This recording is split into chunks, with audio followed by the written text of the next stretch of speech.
For years, UK officials pushed for lockdowns, saying they were following the science. But WhatsApp messages reveal how officials were driven by politics and used scare tactics to push their agendas.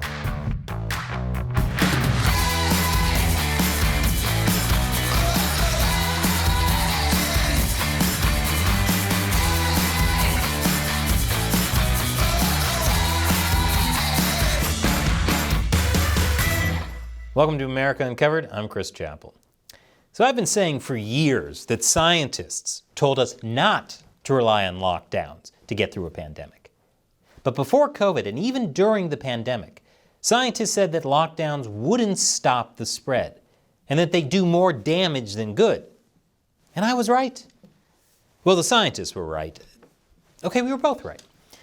When measuring overall health, economic, and educational outcomes, states with less restrictive COVID policies have done better than states with more restrictive ones. And yet, in many places, government officials preferred using more restrictive policies, especially those in the UK. They said they were following the science when they forced citizens to suffer through multiple lockdowns, restrictive hotel quarantines, strict social distancing rules, and a gazillion other heavy-handed measures. Government officials also subjected people to the pingdemic, where people were forced to listen to constant COVID app alerts, which is still better than the pongdemic, where UK citizens were forced to watch a live stream of Boris Johnson playing beer pong at Downing Street during the early days of COVID. That was a joke, except it could have actually happened. Rules for thee and not for me. But the backlash against the UK's version of following the science began early on in the pandemic. Scientists criticized the UK government's claim in April of 2020. And in November of 2020, the BBC made a documentary called Lockdown 1.0, Following the Science. The UK government's response to COVID was scrutinized from the very beginning. But we now know that people didn't need to suffer through all the lockdowns and quarantines, and government officials knew this. Over 100,000 leaked WhatsApp messages released by the Telegraph, collectively known as the lockdown files, reveal that key decisions were made on the fly for political reasons rather than scientific ones. Yeah, I know. The Puffington Host had a way better headline. The lockdown files show interaction between former UK Health Secretary Matt Hancock and officials like former UK Prime Minister Boris Johnson and current Cabinet Secretary Simon Case and others, and they're pretty damning. The WhatsApp messages were leaked to the Telegraph by UK journalist Isabel Oakeshott. The messages belong to former UK Health Secretary Matt Hancock, the same Matt Hancock who went on the reality show I'm a Celebrity last fall while still serving as a sitting member of Parliament, and who filmed himself doing parkour and posted it on Twitter. That's how you know this guy is cool. Oakeshott had access to the WhatsApp messages while helping Hancock to write his book, Pandemic Diaries. And to hear him tell it, the leak was a massive betrayal of his trust. Oakeshott, meanwhile, defended herself by saying the messages were in the public interest because they shed light on the inner workings of government as it responded to the COVID pandemic. And boy, did they shed some light. From the outbreak of the pandemic, Hancock pushed policies that went against the science. For example, in one message from April 14, 2020, Hancock said he was advised by the Chief Medical Officer for England to test all incoming care home residents. But he didn't follow the guidance. He told his advisors that he would rather leave out the commitment to test everyone entering care homes from the community and only test people entering care homes from hospitals because it muddies the waters.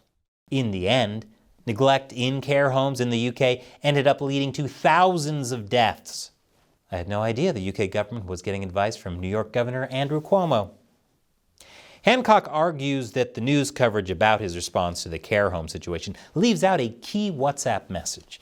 He claims that message was about a meeting he attended where he was told there weren't enough tests to test everyone. But the Telegraph begs to differ. And that wasn't the only time Hancock and other officials failed to follow the science. Face masks were introduced in English schools despite England's chief medical officer saying there were no very strong reasons to do so. The problem was that Scottish schools were requiring face masks, so Johnson felt pressure to do so in English schools too, even though it was not part of the medical guidance. Children were also banned from gathering in groups of 6 or more, even though the government couldn't find any rationale. It was simply because Downing Street didn't want to go there. Hancock and other government officials also insisted on sticking to lockdowns. He wanted lockdowns so much that he even contemplated blocking funding for disabled children to force an MP to stop opposing lockdowns. Hancock was a huge proponent of heavy-handed lockdowns, and it was driven more by public opinion than facts.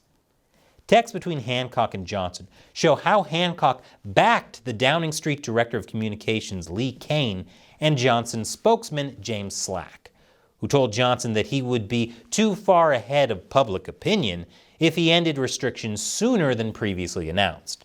Hancock said, "My view is the public are right and we need to hold our nerve." And so Johnson maintained most of the lockdown. And later, when he announced the November 2020 lockdown, he did so by citing a model created from Cambridge University and Public Health England, which suggested that 4,000 people would die per day. This was despite the fact that model was flawed. The WhatsApp conversations show that even Johnson knew that, yet he still went ahead without backing out. More after the break. Welcome back.